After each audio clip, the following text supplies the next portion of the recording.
to be joined by Mr. Michael Wynn, a Taoist lucid dreamer with a Qigong background. He's going to be one of our keynote speakers at the Gateways of the Mind event this November in London. And he's joined us here this afternoon to tell us a bit more about his practices and, yeah, just to give us a bit more of an overview about this unique practice. Michael has been exploring Taoist Qigong and internal alchemy now for about 33 years and has mastered many different techniques, including Kriya and Kundalini Yoga. He's also trained under Mantak Chia and has taken many Taoist retreats into China. So, Michael, if you would like to introduce yourself personally and tell us a bit more about how you got into lucid dreaming and Qigong and what your background is. Great. Thanks, David. I'm really happy to be here and share this with you. You know, I started as a natural lucid dreamer as a teenager. I started having really intense flying dreams, and I just took over some time. I discovered that I could start to navigate and control the flight within the dreams.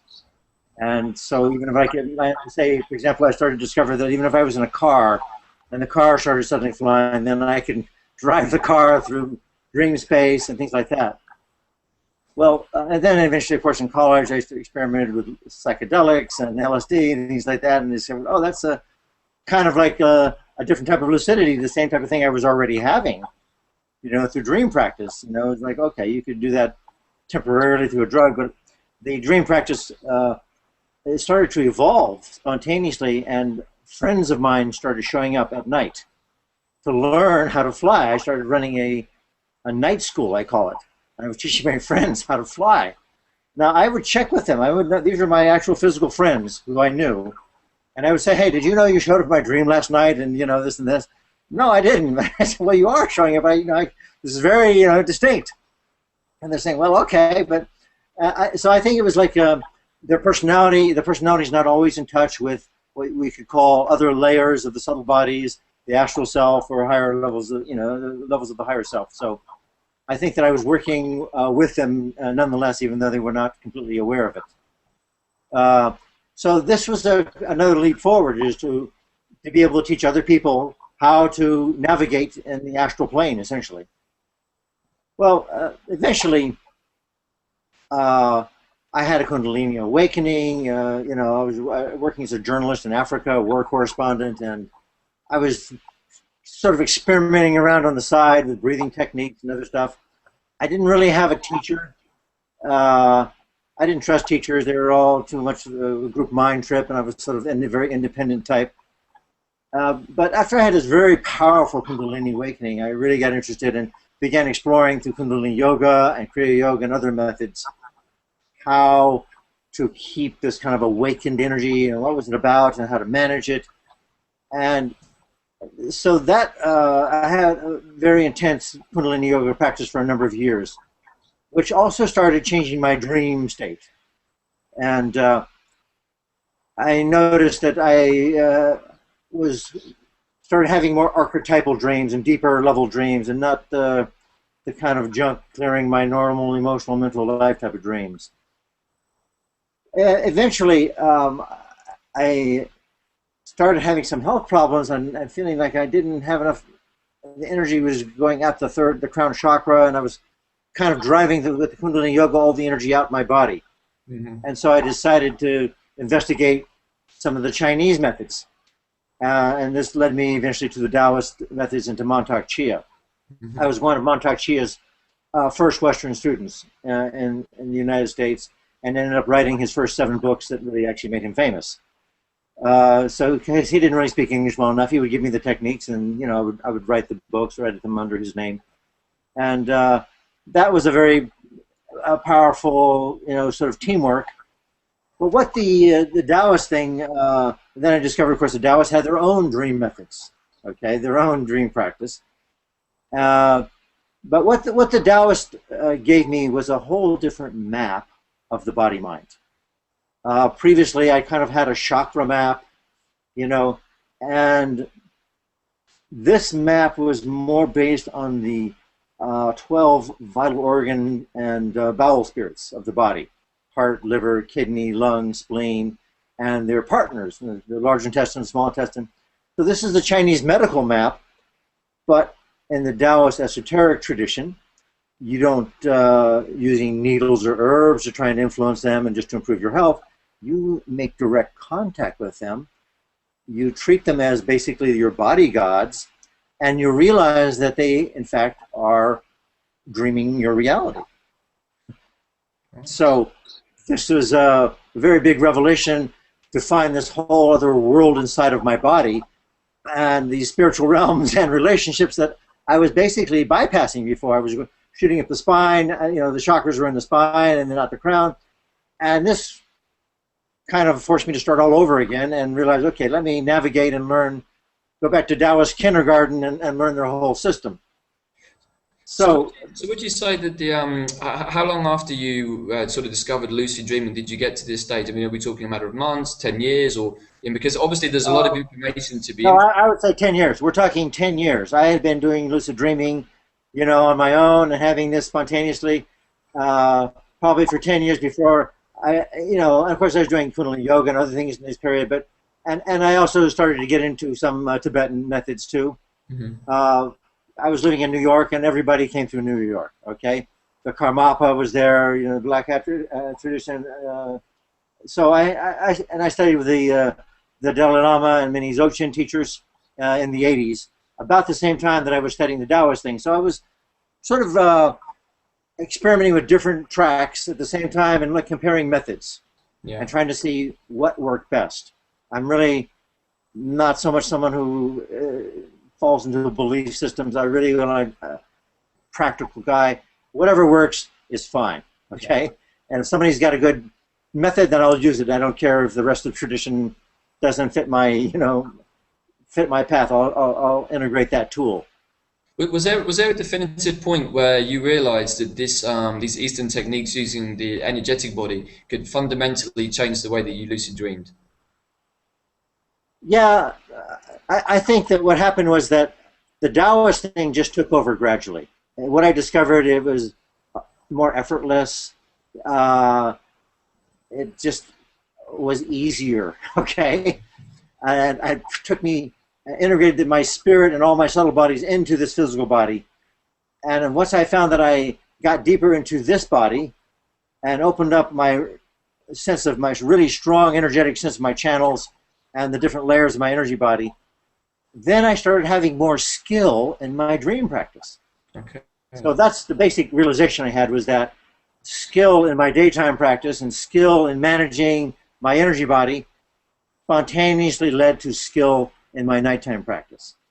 Did you find that using this kind of these energetic techniques and using Qigong, do you find still that that this actually gives you increased ability and increased ability to maintain lucidity in the lucid dream state? Absolutely. What began then was a very long journey. At the time, there was not very much information really available, and most of the Taoist thing was martial artists. And I discovered the martial artists, they don't really know very much esoterically. They're very focused in the manifest world on, you know, self-defense or applying qi. And so their knowledge of qi and how it connects into other realms is actually not very good, for the most part. Even though they may have a lot of qi, they're not applying it to the inner space, we could say, or to the dream space. And what I found was that I began to, you know, I took trips to China. I started going to China in 1985. And I've been to China many, many times since then, and now take groups there every year as part of that exploration and meeting different Taoist masters. So I began, and I became president of the National Qigong Association in the United States, which is kind of an umbrella organization for all the different Qigong schools. And so in that capacity, we organize conferences every year, and I got to sort of pick the brains and the energy bodies, you could say, of many, many different traditions and see what everybody was doing and how they were doing. And after a while, you know, and I studied so many different forms, I began to really be able to distinguish between what different Qigong forms did to your energy body, what channels they opened up, and then through my studies of internal alchemy, I had skills to how to apply that internally. And then those skills began to dovetail with my dream practice skills. Yeah, that's very interesting. I mean, one of the reasons that we invited you to speak at the Gateways conference this year is because of exactly this reason. I mean, one of our colleagues and friends from the London Lucid Dreaming community, a guy called Rory McSweeney, is actually the ex-European kickboxing champion, and he kind of basically said exactly the same thing as you, that he's very interested in lucid dreaming, and then he has his martial arts background, but he also found in the martial arts arena that nobody was really thinking about how to combine these two things. And so that, it's very interesting to come across somebody like you who has so much experience and has kind of forged a path in this particular area of dreaming and energy work, and to kind of evolve your own kind of practice. Yeah. So the problem, just to be very clear about it, if you do a lot of strikes and things in martial arts training, you train your chi to go outside your body. And so you have to retrain it to go back inside your body. Yeah. Because for the nighttime work, and that's, it's a yin practice. And I think it might be interesting just to give an overview of the Taoist view of various practices. They have 4 different types of practices, basically. One is standing, that you just stand in postures and channel energy and how to build up in your body. A second one is moving. That would be like Tai Chi and all the internal arts, okay? A third is sitting. That would be all Neigong, and they call internal meditation, okay? And then the fourth is lying. So the lying posture is a dream practice. Right. And the lying posture is considered to be actually the most difficult. And the reason why is because it's the easiest to go unconscious. Yeah. So it's hard to stay conscious. You lie down and you're gone. Well, how do you practice then, right? So those are the 4 practices, and everybody tends to specialize in one or the other and make that their thing, okay? So, I have trained in all of these, okay, and wanted to get skill in all of them, and but my real focus was taking me into meditation and into the dream practice.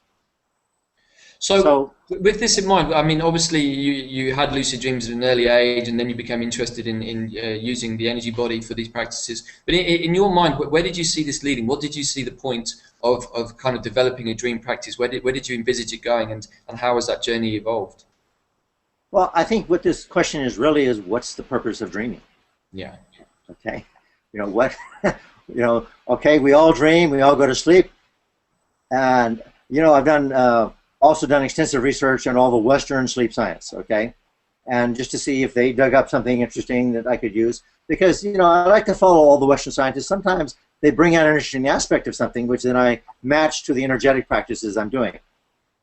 But basically, sleep and dreaming is really a mystery to scientists. They don't know why we sleep, why we design, why we need to sleep, okay? I mean, they have all kinds of theories, but it's and I'll just say an interesting point here, that most of the sleep science is focused on, rapid eye movement, on brain scans, CAT scans, and things like that. And as is most science, is most head-centered. Mm-hmm. So this skews, because they're only looking in the head, they don't understand that actually the mind is the whole body, and that the organ spirits are controlling the head. So Westerners tend to be very head-centered, and this is a problem. They get very mental, and they get very projective, and and they project visualizations, and they want to understand everything as information. But dream practice, just like internal alchemy, is not about information. It's about skill.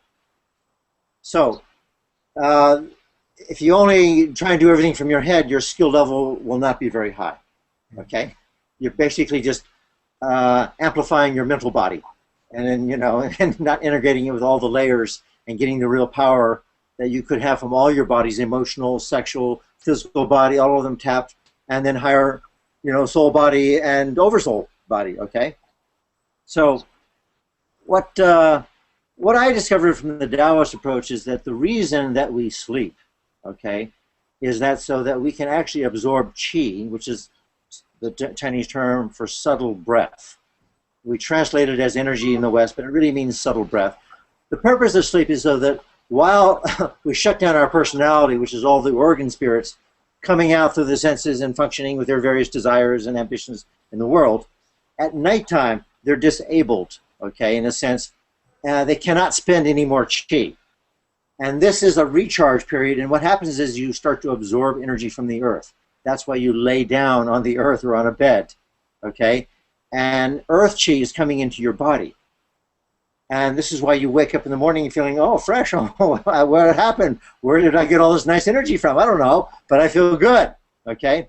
But you don't even feel grounded until you put your feet on the earth and the channels start opening up, connecting you to the earth again. Otherwise, you're kind of in a dreamy space still.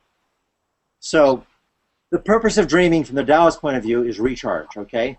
So that you can then, your daytime self can continue functioning and trying to accomplish its destiny.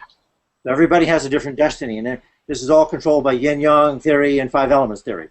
As to what combination of elements you have controlling you, that's what's going to determine your desires and your path in life, okay? Well, what's interesting here is if you start then to look at dream practice, okay, what's its function, okay? Its function is a kind of a shortcut, okay? During your daytime self, there's, which most people confuse with being their whole self.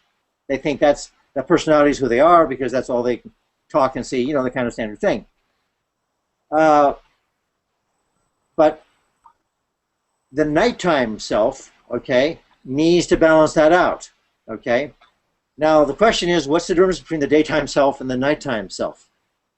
And in a Taoist point of view, we have to understand they are the same self, okay? There's not this separation. The organ spirits and the body gods who are creating your reality during the day at nighttime are the ones who are dreaming, okay? And they're just working in the astral plane where there's less resistance. Yeah. So that's the key difference between daytime practice and nighttime practice. In the daytime practice, you're in the slower vibrating physical plane, and things move slowly, they change slowly, there's objects, and it's hard, it's just slower to change things. And so at nighttime, you're in a different dimension, but it's the same 12 organ and bowel spirits. But things are, like in a dream, the things can change much more rapidly. They're less dense. Yeah. So you can make rapid progress and, in evolving yourself or integrating the 12 body spirits at nighttime if you have the skill. So for most people, that's an unconscious process.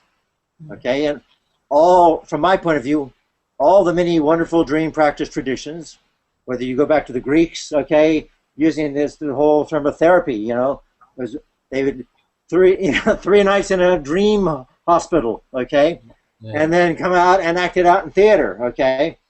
So the Hindus, the Buddhists, everybody's got some take on what dreams they're supposed to be doing, and they're trying to tap into his power in some way. I just found the Taoist map is a little bit more kind of scientific and more laid out in terms of the body and the channels of energy and what you're actually trying to do. So that's why I finally gravitated to that and used that as my skeleton to integrate methods from any tradition. It's I read somewhere once that the Chinese are considered to be the torchbearers or the original people who were able to go out of their bodies to astral travel, and they really hold the tradition and lineage within that culture. Would you agree with that? Well, it's hard to say what happened in early times in other dimensions, but I think that the Chinese have a very different orientation from the Hindus and the Buddhists and the Egyptians and the Westerners, okay? They are the seed culture for the Koreans and the Japanese and other Asian cultures, okay? And so I see two different very ancient streams of consciousness here, one Atlantean, one Lemurian. And the Taoists and the Chinese are from the Lemurian, which was very earth-centered. And so when you have a deep connection with the earth, it's easier for you to navigate in the astral plane, I believe. Yeah. And I just want to give an example here. Let's just look at the globe as an entity, as planet Earth, Gaia, whatever you want to call her, okay? So it's spinning here, okay? And the sun is like radiating on it. And so you have half of the Earth is lit by the sun, and the other half is in dark.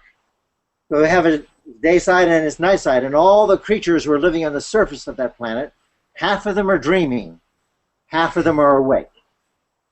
So from the global psyche point of view, they're balancing the psyche of the planet out, okay?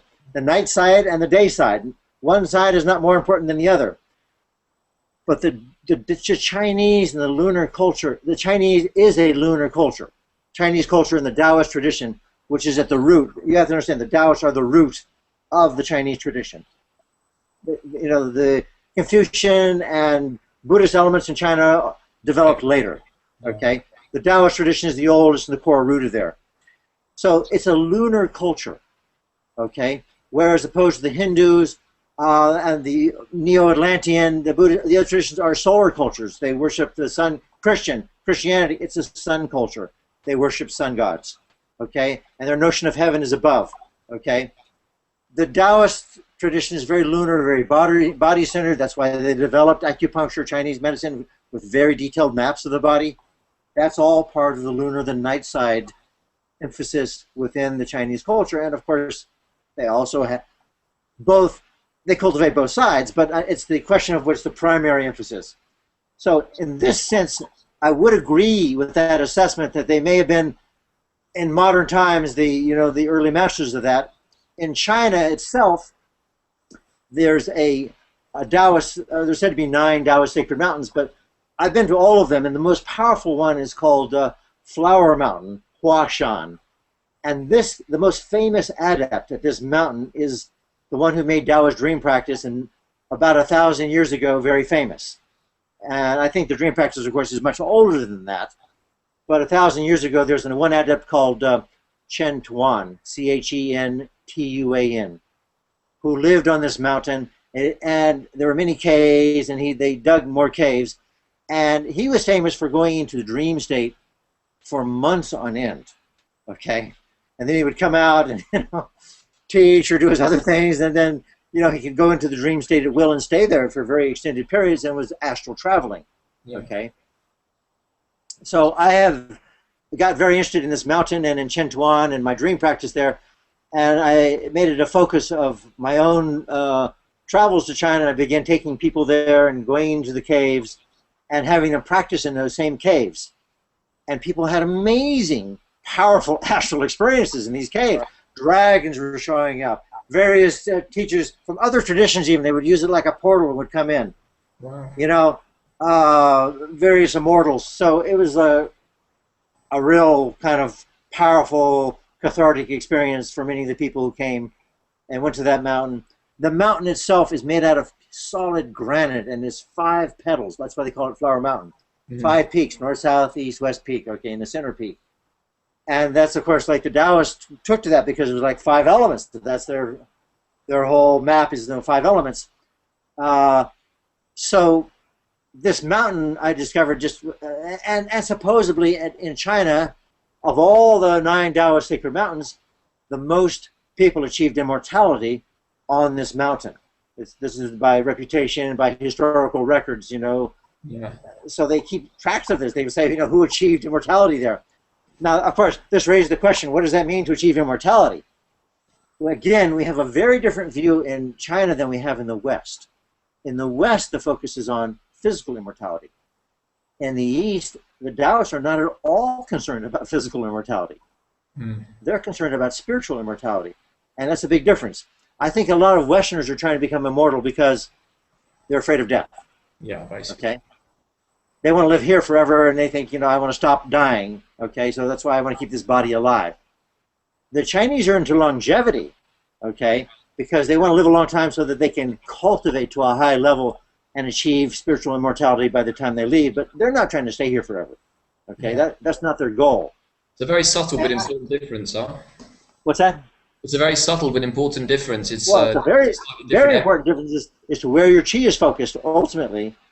So the Taoists, that's why it's very much linked in with Qigong and internal alchemy, the dream practice, because these practices are designed to help you cross that life-death boundary many, many times before you die.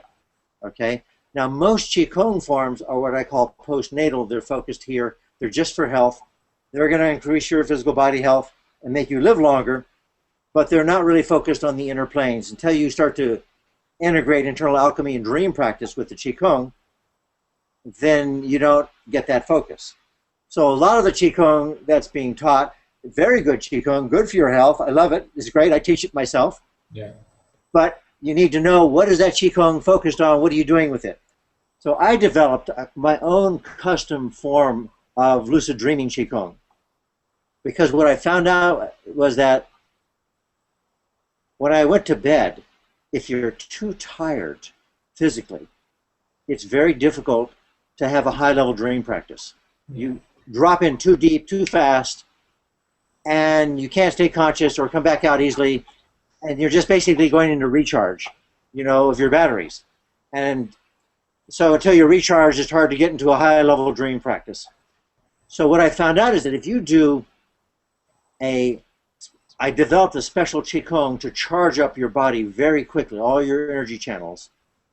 And then I went to bed. So I was. Did you do this immediately before you go to bed, or sometime before? No, just before I go to bed. Okay. Charge up my energy body, then go in with the intention of doing the dream practice. Okay, and you have to set that up, the right approach and everything like that. And we're not going to go into that yet. That's what the seminar and at the Gateways is going to be about, and we'll go into those details there. Mm-hmm. But if you have done this Qigong, and it's very easy to learn, people can do it, and you immediately feel charged up. It's just like amazing. I mean, just like, wow, okay?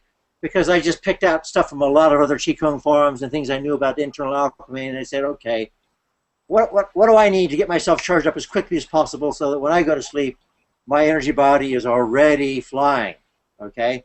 So I go into the dream state, and I'm going to be moving already, and it's going to be, I will have processed. You see, a lot of dream stuff is processing junk. They call them junk dreams. Mm-hmm.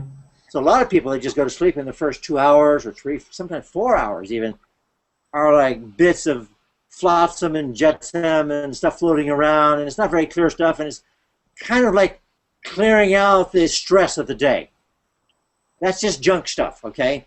Then they go into REM sleep, and then you're starting to get into a focused interaction with your soul or something deeper, okay?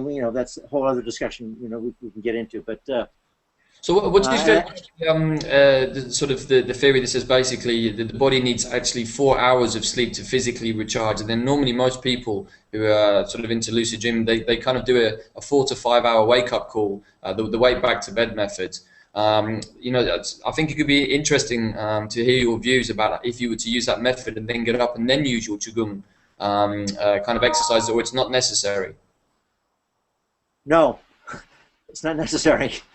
Yeah, the most important thing is to clear out your consciousness before you go to sleep, before you recharge. Then your recharge time is much, much reduced. Yeah. Okay? So that's where it's like the efficiency of your energy body is the key thing, and how open are the channels, and how cleaned out of emotional, sexual, mental stress are the organ spirits. If that's all cleaned out before you go to sleep, you don't need as much sleep. You don't need as much recharge time. So, I usually don't sleep more than 4 or 5 hours, okay? That's how long I sleep. And that system's not going to work for you. If you set a wake-up call for 4 o'clock, you're going to be getting up anyway, so there's no need to do that. I can set my time. What I found, of course, my intentions are now, and my energy body and my intentions are so enmeshed after so many years of practice, I can say I want to wake up at 7:29 and 30 seconds. And usually what happens is I will wake up 30 seconds just before that time. It's like, oh, the alarm clock. If I want to test myself, I'll set the alarm. I will wake up before the alarm clock goes off, and I'll turn it off before it even rings. So, what you're really trying to do is just get into touch with your organ spirits, because if you have clear intention in your daytime practice, then you can have clear intention in your nighttime practice. It's the same thing. If you get them integrated as a team and focused on doing something, then you have all that nighttime practice and no resistance to accomplish your goals, okay? Whether it's spiritual goals, worldly goals, information you want to get from the whole, chi field, and the Hindus will call the Akashic records, whatever. You give them homework assignments, you tell them, team, this is what we're going to do, okay? And you have a relationship with them from your daytime practice, very conscious. See, for most people, all of that is unconscious during the day. They just are looking outside. They they feel good, they feel bad, they feel healthy, they feel sick, they feel turned on sexually, whatever. But they're not, what's inside their body is unconscious, okay? I'm teaching a path where you make that conscious first during the daytime practice, then you take your team into the nighttime practice. Okay. Interestingly, you touched on a point there about practice and training in the dream state, and there's something just leads me to a point I wanted to ask you about. In the Tibetan dream yoga practice, it's kind of known that a lot of the monks training in that particular path, they actually do most of their training while they're asleep, and they train with each other while they're asleep in the dream state. So tell me a little bit, sort of briefly, in your experience, having studied different traditions, what are the sort of the basic differences between Tibetan dream yoga from the Dzogchen Buddhist practice and Taoist dream yoga? All right, so I studied quite a bit of Dzogchen, and I took 6 retreats, including a whole week-long Kalachakra training, with the Dalai Lama. And, I think they've got great methods, great, powerful, methods, but I think that the key difference here, they're focused on using a lot of mudra, mantra, visualizations, and, and deities, okay? And the Taoist practice is focused on direct relationship with the life force, with the chi itself. And their view is that the chi, that you're actually using mudra, or that all deities are actually made out of chi. And so if you get to the direct relationship with the chi field, then you are at the level of what all those deities, where they're getting their energy from. Okay, so you're going to go direct. You're not going to necessarily use all these intermediaries. Okay. Now, what the intermediaries that the Taoists do use are natural ones, like the earth, like the sun and the moon, like the star beings. And the reason I like those, and they're also different here in internal alchemy and in the dream practice, that I use them a lot, is because they're clean.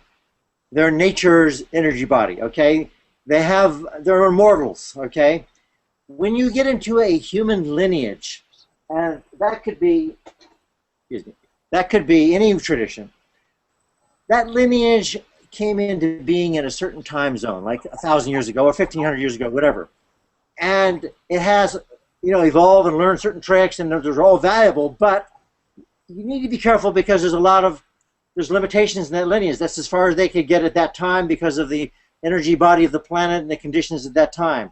Mm-hmm. So if you focus too much on that lineage, then you're just going to go where people were going 1,000 years ago. Yes, sure. Makes sense. And I don't want to do that. I want to stay in touch with the current download that's coming in and where the planet is, and this is very much getting in touch with the natural cosmic energy body, you could say.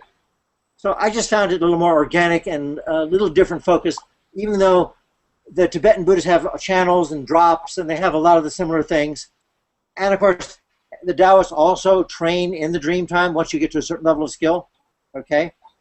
But to start off with that is too difficult for most people. I mean, you can ask for it, and some people have a gift for it, and then they may have some teacher who comes in and trains them. So most of my teachers, are in the inner planes now. I don't have anybody who has anything new to teach me that I found that's in a body, okay? Yeah. But I think for most people, they're going to make faster progress in the beginning if they get their whole energy body together before they go into the nighttime practice. Yeah, that's just my experience. Yeah. So, like I said earlier, well, one of the reasons we wanted to have you on our program for the Gateways of the Mind experience in London in November was for exactly the reasons you've talked about. We love giving different teachers the opportunity to present different paths and different experiences in the lucid dreaming and the shamanic dreaming. Last year we had a Tibetan dream yoga teacher, we had a Toltec shaman dream teacher. And what we see quite often is there are very many similarities, but like you pointed out, cultural differences from different moments in time, and each path has its own kind of particular sort of flavors to it, which are going to resonate with different people for different reasons. Right. Everybody's going to choose what attracts them. The other point I didn't finish, I remember now, there's one other point I want to make. The shape of the entire energy body, the structure of the energy body in Taoist alchemy is very key, rather than the contents. So a lot of dream practices are working on shaping the contents of something. Okay, I want to work on this issue, that. But if you also work on the structure of the energy body, this lets you work to higher levels I found, much, much more quickly. So that's another thing that I've developed a lot in the last 10 years in particular as part of the dream practice. And I think is quite different than what I've seen in the other traditions. Yeah, I mean, in all of the research and all of the various work that we've done with the sort of events and workshops that we lead and we work with other teachers, it's your approach seems very unique, and hence we're very excited to have you in London this November. Obviously, you're going to be giving a presentation and a practical workshop on the program, but please also just take a couple of minutes just to tell the audience here what you're going to be teaching in your workshop. This is the first time actually you're going to be leading this one-day workshop in the UK, so that's also very exciting. Yeah. So what I'm doing is basically condensing out what I normally would teach over 2 nights and a longer practice thing. I'm going to give them the essence, the gist, because I'm assuming a lot of people coming to this will already have some background. They're going to be maybe at a little bit higher level than other people that I might have to teach and take them in more slowly. But I will teach them the full practice of the lucid dreaming Qigong. So they'll have that tool, and they can apply it to their own tradition if they want. If that's the only piece they want to take from me, I think they'll find that worth the price of admission alone. Yeah. But I also will teach them how to shape their energy body. Okay, right as you're going in, we'll go through how to manage and shape the content of the dreams, and what you're going to have your vital organ team do, how to give those commands, and how to understand how a lot of dreams are, whether the 4 different levels of dreaming, whether they're your body, spirit, your personality, whether it's your soul level dream, a collective level of the dream, or a source dream. Okay, so those are all things that we'll go through to see what structure, what level of dreaming are you doing, that I think anybody from any tradition could apply also to their own methods. And then of course I'll give all the various methods that I've developed with the channels and the use of what they call the pearl to hold the energy body together and keep it focused while in the dream state. Yeah, I mean that just sounds so exciting, and because it was so really pleased that you've decided to accept our invitation to come to London and to teach this. And many of the people that come to our events are quite experienced lucid dreamers, out-of-body explorers, and I know that these techniques and ideas are really going to resonate with a lot of the people that sort of are involved in the dreaming community in the UK. And like you say, either they can follow the path completely or they can add it to their own practices, and that's something that's I think is so important. At this moment in time, that people can develop their own dreaming practices as they feel fit and as resonates with them. I'm totally about self-empowerment. I don't want followers hanging under my skirts and saying, "Oh, you're the thing." I want people to get the method. I'm an energetic scientist. I'm a spiritual scientist. Here's the method. Here's the tool. Learn how to use it. Complete your destiny, whatever that is. I don't know. That's your business, not mine. Okay. Excellent. So. That's totally in alignment, and I really appreciate, your approach of bringing together the global skill set, to focus on this, because I think that the night side is really the feminine side of the practice. The planet has been dominated by the yang, the masculine side, and I feel that this is actually part of the feminine rising, the divine feminine rising up to assert itself and its wisdom, its intelligence. And I think that's very important work right now, which is why I want to come and support you and your conference. Excellent. Thank you very much, Michael. Yeah, in fact, just to conclude, one of the very nice things that we see about the Gateways events is when we have the teachers themselves teaching each other and learning stuff from each other, because we always see that this is one of the really nice sort of byproducts of what happens at our Gateways experiences. And then we see kind of new research and new development going off in different directions, and that's really what makes this kind of work so special, just to be able to empower people and to give people new tips and techniques. So once again, I'd really like to thank you for your time this afternoon, just to give people a little bit of a flavor about what Michael Wynn's practices and techniques are in the Taoist lucid dreaming tradition that he's kind of learned himself and also developed in his own way. Michael will be speaking at the Gateways of the Mind event in London in November the 9th and 10th. You can find out more information about that event on www.archetypeevents.com. There will also be information there about Michael's one-day workshop, which he just talked about shortly some time back. So without wanting to take any more of your time, Michael, thank you very much for joining us today, and we are all very excited to see you coming to England for the first time in quite some while, actually, and to be teaching us about your practice. Thank you very much, Michael Wynn. Beautiful. Thank you.